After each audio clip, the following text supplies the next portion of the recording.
चरणों में साष्टांग प्रणिपात करता हूँ, क्योंकि नाम सबका नहीं बोल सकता हूँ, इसलिए हमारे प्रणति सदस्य पूज्य संत चरणों में साष्टांग प्रणिपात। आज यह जो शताब्दी महामहोत्सव पूज्य गुरुदेव भगवान के आगमन का आज पूर्णता की तरफ है। समापन तो नहीं मैं कहूँगा, क्योंकि साल भर तक यह उत्सव चलेगा। शताब्दी महामहोत्सव पूज्य महाराज जी जब से शताब्दी उत्सव प्रारंभ हुआ, जगत गुरु स्वामी रामानंद भगवान का डोला जब जिस समय से प्रारंभ हुआ, उसी समय ये महान उत्सव देखने के लिए सूर्य भगवान अपने आप को रोक नहीं सके। प्रत्यक्ष रूप से पूर्ण शोभा यात्रा, पूर्ण शताब्दी उत्सव की उनकी उपस्थिति बहुत अच्छा रहा, एक सकून देने वाला था।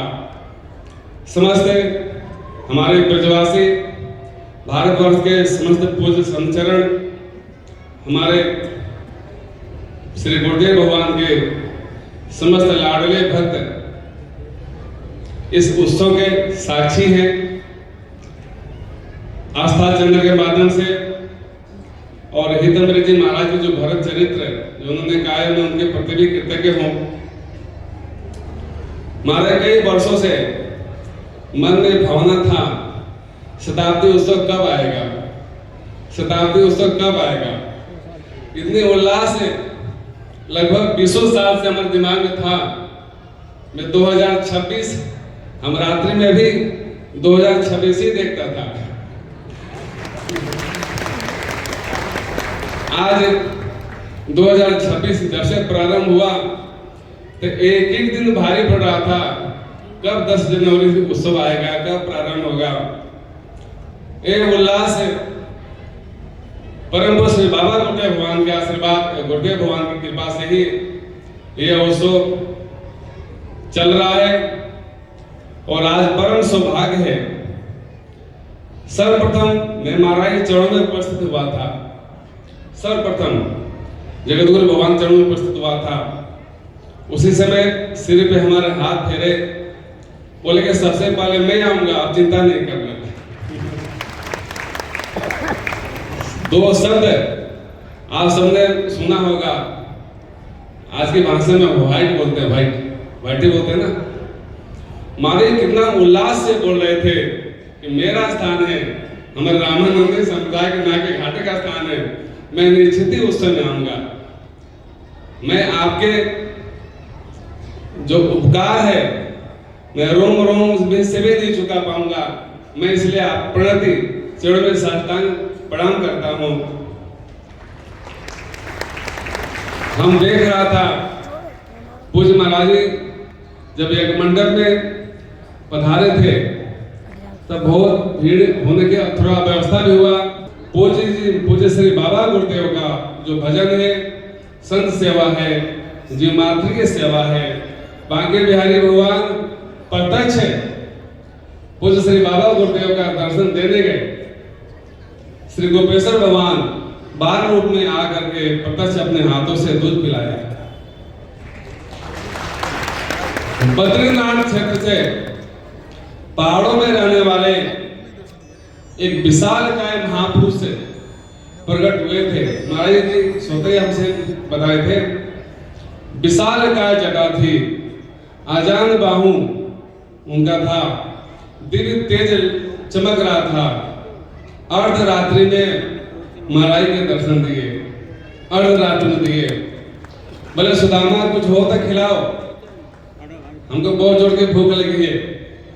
महाराज के नियम था, दोपहर का भोजन शाम को पाते थे और शाम को जो प्रसाद था सुबह पाते थे। कहीं कोई महात्मा आ जाए, कोई वैष्णव आ जाए, कोई जीव आ जाए तो उनकी सेवा में काम आएगा।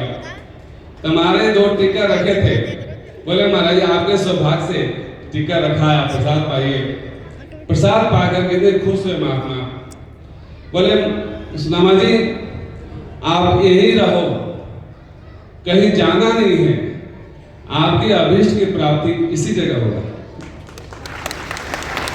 एक वैष्णव का अभीष्ट क्या होता है, संत का अभीष्ट क्या होता है, भगवान श्री राघवेंद्र सरकार के चरणों में प्रीति, और उसका विषय क्या है? संत चरणों में प्रीति। पूज्य श्री गोस्वामी तुलसीदास जी महाराज ने नवदा भक्ति को उपदेश दिया है, और लास्ट में कहा है कि एक भी भक्ति जिसके हृदय में होगा वो मेरे अति प्रिय होगा। लेकिन मैं गौरव के साथ में कह सकता हूँ, पूज्य श्री बाबा गुरुदेव के हृदय में 9 के 9 भक्ति पूर्ण रूप से विराजमान है। जहां संतों के बारे में निष्ठा की बात आती है, कोई आचार्य के निष्ठा के बारे में बात आती है, ब्रजवासियों के तो महाराज जी कृष्ण बलराम के समान ही मानते थे। बोले ब्रजवासी भगवान के अति प्रिय है। कदाचित ब्रजवासी का आशीर्वाद बिना पाए कोई ब्रज में निवास नहीं कर सकता है।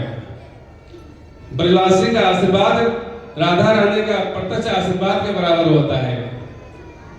उन ब्रजवासियों का जो सहयोग इस उस में रहा, मैं उनके प्रति हमेशा कृतज्ञ रहूंगा। मैं आभार प्रकट करता हूँ। पूज्य समस्त संत चरण यहाँ पे कृपा कर पधारे। भारत के कोने कोने से, नेपाल से भी सब महापुरुष पधारे।